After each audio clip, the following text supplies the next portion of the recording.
সম্মানিত ভাইয়েরা, ইসলামী আরবি বিশ্ববিদ্যালয় বাংলাদেশের 1700+ মাদ্রাসা প্রতিনিধিত্ব করে। আমরা দেখে আসছি বিগত ফ্যাসিস্ট আমলে ইসলামী আরবি বিশ্ববিদ্যালয়ের অধীনে থাকা যে প্রতিষ্ঠানগুলো রয়েছে, সেই প্রতিষ্ঠানের ছাত্রদের সাথে সেশন জোট সহ বিভিন্ন সমস্যা জর্জরিত করে রাখছিল ফ্যাসিস্ট শেখ হাসিনা সরকার।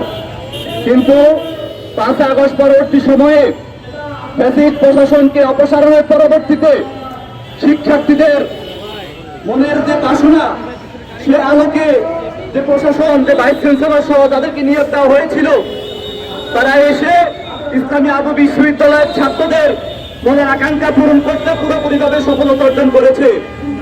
কিন্তু তারপরে আমরা দেখতে পাই একটা কুচক্রী মহল তাদের এই সফলতাকে, তাদের এই অর্জনকে প্রতিদলে পিষ্ট করার জন্য শর্ত করতে না পারে বেনামি কিছু ষড়যন্ত্রকারী ইসলামী আরবি বিশ্ববিদ্যালয়ের ভাইস চ্যান্সেলর সহ শিক্ষার্থীদের বিরুদ্ধে মাঠে নেমেছে।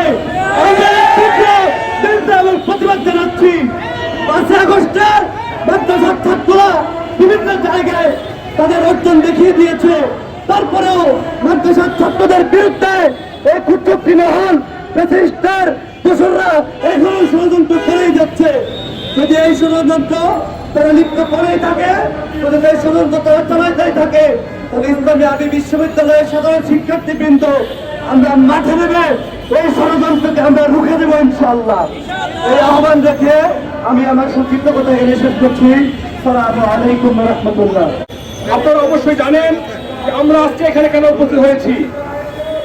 সম্মিলিত ইসলামী আরবি বিশ্ববিদ্যালয়ের শিক্ষার্থী ফোরামের আজকের এই মানববন্ধন একটি মাত্র উদ্দেশ্যকে সামনে নিয়ে আমাদের ইসলামী আরবি বিশ্ববিদ্যালয়ের ভিসি মহোদয় সহ প্রশাসন এবং যারা ফ্যাসিস্ট আমলের পরবর্তী 5 আগস্টের পরবর্তী দায়িত্ব পালন করেছে, যারা এই ইসলামী বিশ্ববিদ্যালয় থেকে শাসন জোট নামক এই আযাবকে আমাদের মধ্য থেকে দূর করার জন্য অপ্রাণ চেষ্টা চালাচ্ছে, তাদের বিরুদ্ধে এক কুচক্রী মহল ফ্যাসিস্টের দোসর নানা প্রকার ষড়যন্ত্র চালিয়ে যাচ্ছে। আমরা প্রশাসনকে জানাতে চাই, বর্তমান অন্তর্বর্তীকালীন সরকারের যারা উপদেষ্টা থেকে শুরু করে যারা ব্যক্তি আছেন, তাদেরকে বলতে চাই এসব ষড়যন্ত্রের বিরুদ্ধে আপনারা রুখে দাঁড়ান।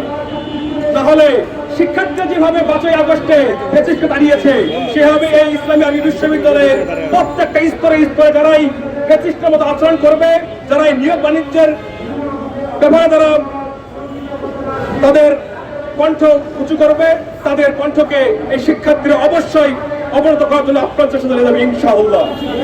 সম্মানিত সাথী ও বন্ধুগণ, আপনারা জানেন যখন থেকে আমাদের